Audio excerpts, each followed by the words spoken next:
Hello, everybody. This is Al. We're back here with you again for yet another edition of the weekly Expat Hour. As always, I'm here with Andrew Vasquez, a seasoned member of our community who has done a great deal of research on what it means to be an expat.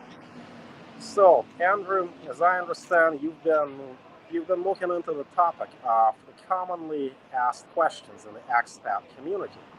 Right, there are quite a few issues that come up repeatedly. There's quite a few. There's a number of them, and that's a persistent pattern. Could you tell me what you've had in mind for that topic? Absolutely. So, Al, what we've done here is we've collected some of the more commonly asked questions that have come in as emails, messages, and/or comments on all of the content that you produce here on this YouTube channel. Mhm. For the purposes of time, we've condensed it to four of the primary questions that have been coming in recently. So, to go ahead and kick us off, Al, can you provide us your expertise in the following? How important is it for me to get my legal residency? Where and when? Well, it depends on where you go. Some countries have exceptionally strict immigration policies. Say, for example, many European Union countries do, especially if they're in the Schengen area. Switzerland, they don't mess around. And if you're illegal there, that's going to be a problem. If you're illegal in Spain, you might be able to get away with this, but again, hundreds of Americans do get deported from Spain, and they do end up in a deportation camp for a couple months, 60 days, according to the Spanish law. That's what's allowed. In fact, there was a notorious case of an American who lived in Catalonia, who was politically involved in the Catalan separation movement, and he was arrested essentially for exercising his freedom of speech, for supporting independent Catalonia. Yeah, he was thrown into a deportation camp, eventually released after 2 months. But the problem thing about this is that although he had his residency card and he had family in Spain and a child, they still did this to him. So this tells you volumes about why it's a bad idea to be illegal in Spain. Imagine if this happened to a legal American there. What could happen to you as an illegal there? What if you end up being a witness to a crime that happened next door? Are the police gonna let you go? Maybe, probably, but not always. Depends on what they had for lunch. Are they gonna? What if you get accused of something minor? I don't know, loitering, or you end up in some disorderly dispute. So you might end up in a deportation camp for 2 months. So that's something to know. Europe, especially Spain, Southern Europe, I'd say be careful with that. Yes. Makes perfect sense. And Makes perfect sense.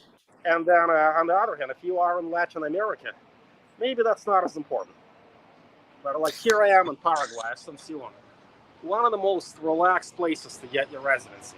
There is a wonderful flag of Paraguay, cheap, affordable, and many of our viewers who follow my talks about Paraguay repeatedly ask, well, if Paraguay is so relaxed about immigration, why on earth should I bother getting my papers, no matter how cheap it is? Why do I want to drop 2 or 3 grand? Why do I want to go through this bureaucratic headache? And the answer is that you don't.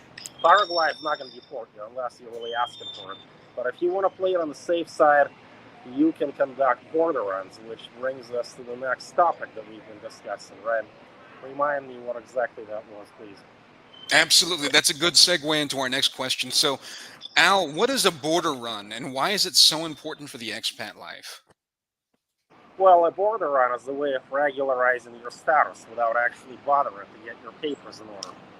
So this is what I did with my trip to Uruguay and Argentina. I'm not yet a full resident of Paraguay, but I have three international documents: an American passport, a Russian passport, and a Brazilian ID.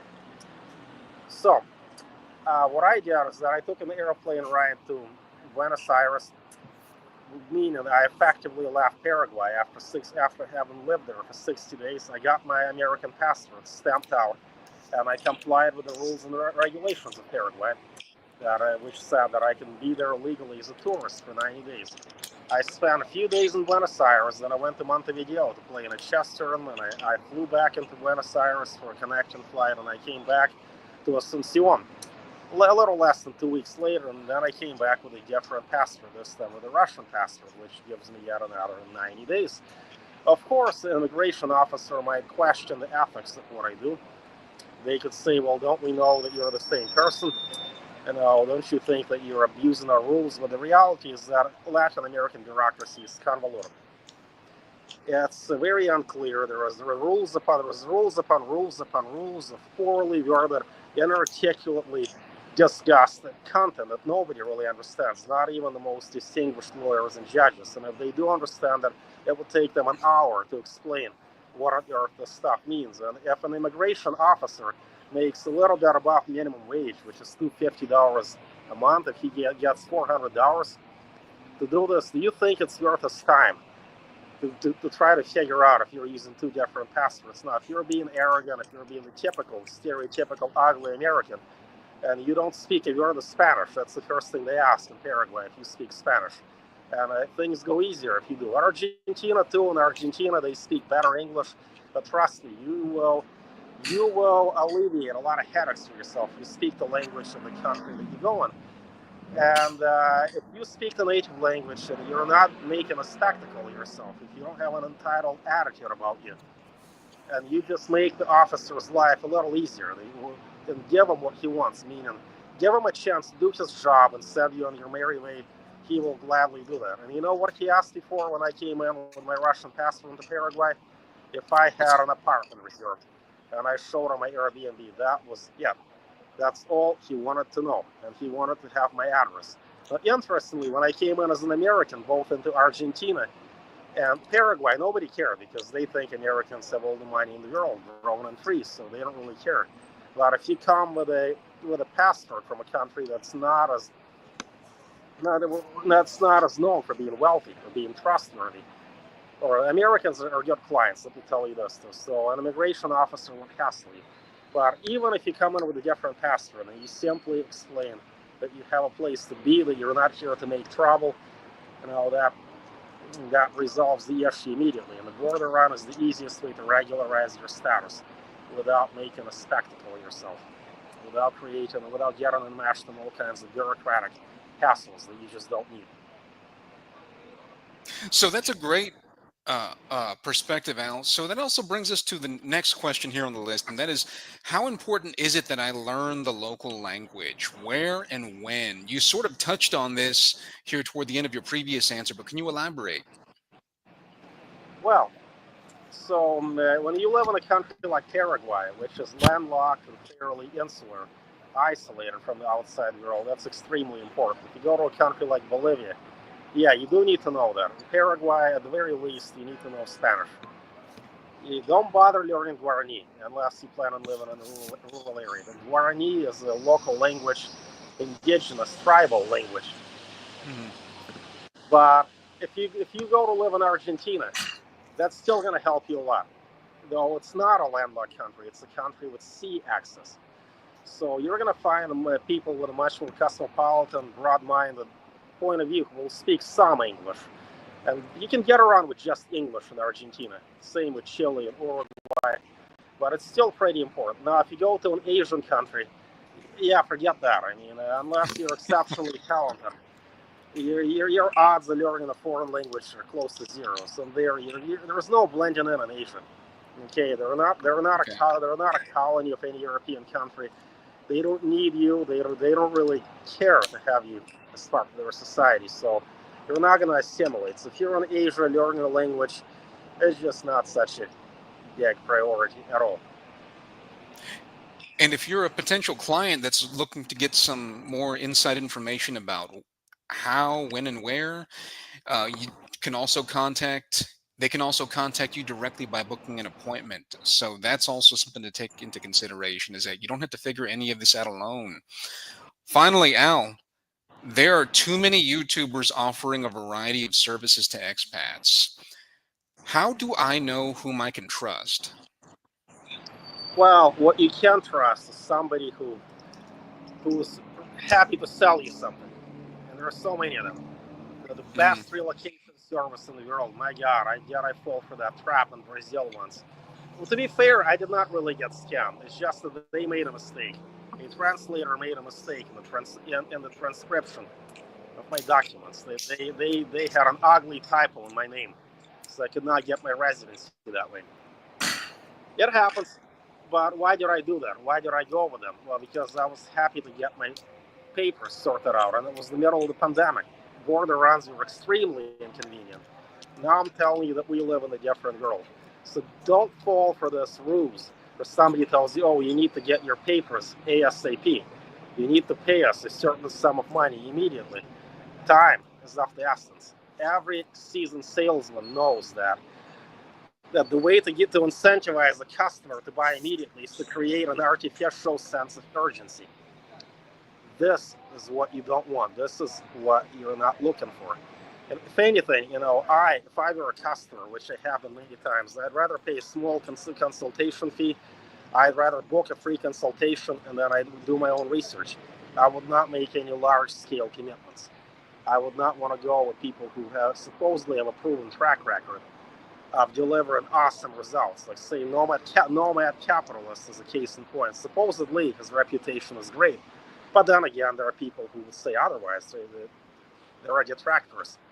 Every competitor that he has who sells high-value ticket items has detractors. So people are naturally going to be upset with all kinds of deals that require massive commitment, especially in such a high-risk operation like relocating somebody or dealing with a foreign bureaucracy. If you think there was expertise in that, you're kidding yourself. That's like gambling on the stock market. Nobody can guarantee the results. And you know what? A lot of these people, they're smart. They know of a way to settle disputes with dissatisfied customers before these customers go public, before they get sued. You see, this is how all established businesses operate. If a customer wants to sue or an employee wants to sue, it is in their best interest to settle this privately. And guess what? That customer will keep their mouth shut if they got a refund, if they got an apology or something. And that's why you only hear the good stories about these people. For all we know, they may have a 90% failure rate, and that's enough for them to stay in business. And Al, I think that's one of the things that's truly beneficial about the way we operate here with this business is that people can schedule a free consultation with us. There's no commitment. They can talk with us. We can get together to go ahead and decide more specifically what their goals are, what it is that they really aim to discover during this whole process. And there's no commitment. Can you talk a little bit more about that, the philosophy behind that? You've sort of touched on it a little bit, but can you elaborate just why it is that we've structured it the way that we have? Well, it's interesting that you use the word philosophy. I'm a philosophy graduate myself, and what I love having is intellectual discussions, open-ended, any topic that you want, and that's why I offer free consultations. Check out the description. And in the link description below this video, you'll find a link where you can get a free consultation. And we'll discuss any topic that you want. No commitment, no strings attached, no expensive, no high-value ticket items. Make off it whatever you want. And then, if and only if you're ready to move on to the next step, we can create a structured discussion, set up a structured appointment to discuss concrete and specific issues that you may be interested in discussing. And again, that will also come at a highly competitive price. And we're always very transparent with our price points. There's never any surprises. There's no hidden fees. We don't operate like that. Mm-hmm. And we're not promising you pie in the sky. We're not promising to get you a 10-year residency that easily, because you're only going to find free cheese and mousetraps, okay? So if you think you're going to get a 10-year resident card somewhere for something like $5,000 and it's going to be all easy and trouble-free, think again. All right, so before you commit to something like that, I suggest that you take advantage of a free consultation or really low-value, cheaply priced consultations, and do your own research for at least 100 hours before you commit to paying somebody that kind of money for something this precarious and this deeply uncertain. Al, that was extremely informative. Again, just to reiterate, if people want to get in contact with you, schedule a free consultation and get their expatriation questions answered, what's the best way of getting a hold of you? Well, you can email me at academiccomposition@gmail.com. Again, that is academiccomposition@gmail.com. And you can click on the link in the description for this video and you can book a free consultation. half an hour free, no questions asked. Awesome. Awesome. Al, thank you so very much for your time this evening. Greatly appreciated. To all of our viewers, thank you so much for joining us. Thank you, Andrew. Thank you, everybody, for your attention, and we will be in touch.